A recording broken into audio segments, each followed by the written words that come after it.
be stopped. You and all other school parent groups about the country, and you must stand united on this and stamp out this frightful assassin of our youth.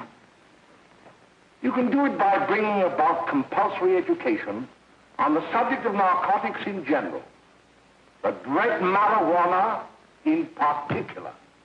That is the purpose of this meeting, ladies and gentlemen, to lay the foundation for a nationwide campaign by you to demand by law such compulsory education. Because it is only through enlightenment that this scourge can be wiped out. Out of the traffic in these drugs, a lawlessness that we can scarcely estimate has grown and is now flourishing. It exists in almost every city and hamlet in the country. It might be interesting and important for you to know some of the methods used in bringing these drugs into the country, and the work of the forces of law and order, which are daily combating the traffic, always at the risk of life, by their agents. This ceaseless fight against the drug traffic is directed by the Department of Narcotics, Washington.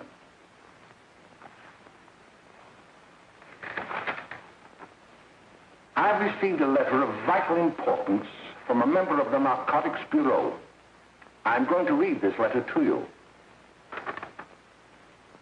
My dear Dr. Carroll, the suppression of the use of marijuana and of the forces lurking behind it are the most important jobs this department is now engaged in. At the outset of this letter, there is one vital fact I would like to submit. There is a powerful agency. I speak of the school parent associations of this country, which can be invaluable in stamping out this scourge. Their help, their eternal vigilance, could be the deciding factor in our fight against it. The weed marijuana is grown in every state in the Union. Recently, in the city of Brooklyn, New York, a field of marijuana was found behind a tenement court. The weed was here being cultivated, regularly stripped and dried and sold in schools and at government army posts in and around New York. The dried leaves and berries are ground up and made into cigarettes by a simple hand machine.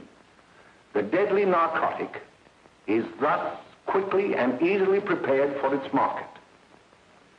The sale of marijuana is even more difficult to detect and halt than the traffic in drugs such as opium, morphine, and heroin.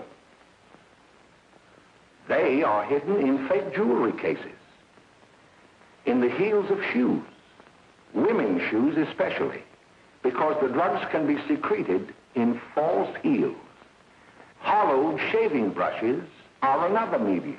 Books with false centers are often used. Watch cases are convenient hiding places. The value of drugs thus seized is enormous. Recently, a huge supply of heroin was taken.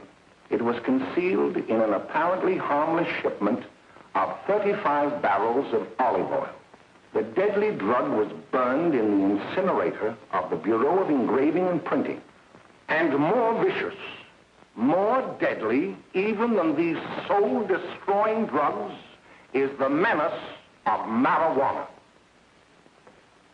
No doubt many of you do not believe that these things do happen, but they cannot happen to you.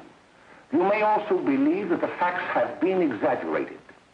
Let me tell you of something that happened right here in our own city. You probably read about it in the papers.